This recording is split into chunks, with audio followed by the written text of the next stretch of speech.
This is Randy Wicker. I've just seen an incredible film, and you were involved in too, right? In the background, I worked with Susie on basically direction, Right. on what should be seen, how it should be seen. I also gave her some advice. And the film we're talking about, just to make it clear yes, to Lost in people, the Crowd. Lost in the Crowd, which is a documentary, but not a usual kind of documentary. I think it's a life-ementary. It's a life-ementary. Very, It's very basically the true side to our gay youth today, and it's very powerful. It's a very, very powerful movie. Documentary. What it is it's powerful, but it's funny. The people are real, and they're funny, and they come to life. They leap off the screen at you. It isn't one of these jury things about torment, even though it has a downside to it. There's a very upside. But I want to be honest with you in saying that I think that's a part of gay culture.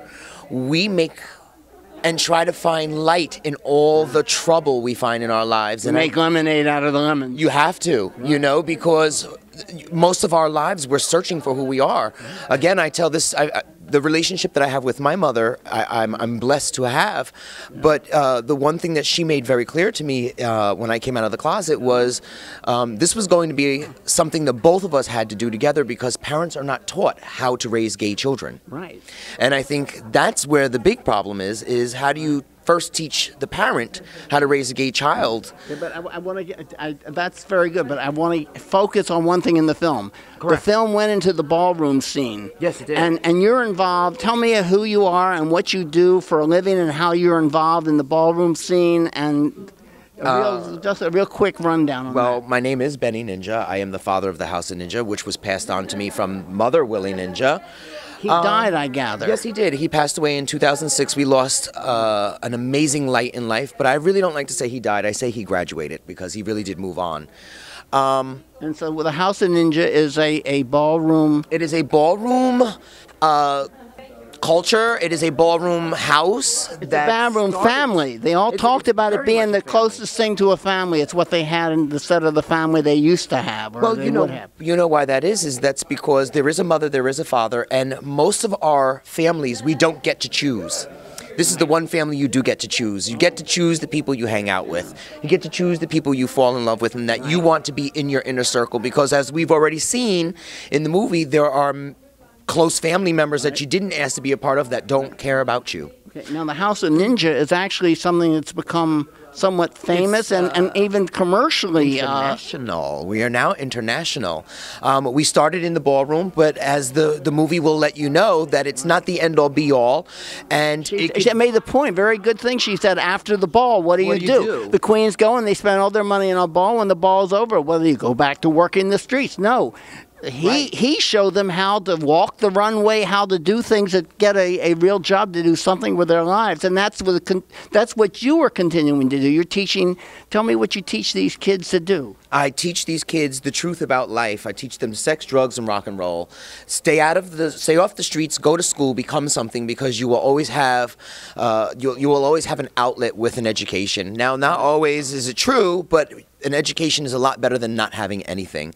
But also in practical skills, I understand you teach them how to walk the runway. Teach them how to walk a runway, and where will that get you? Look at what happened to me. I learned through Willie how to walk a runway, how to pose, and it got me work on America's Next Top Model. I'm teaching models around the world how to pose, how to walk, and I'm a man teaching a woman how to work her body. And don't you think men know how to work a woman's body better than some women do? It's a lot harder for a man to walk like a woman when he doesn't have the hips that a woman was made with. So for me to be able to do that is unbelievable, and that's what I try to teach my kids, to not just have the talent, but make the talent work for you.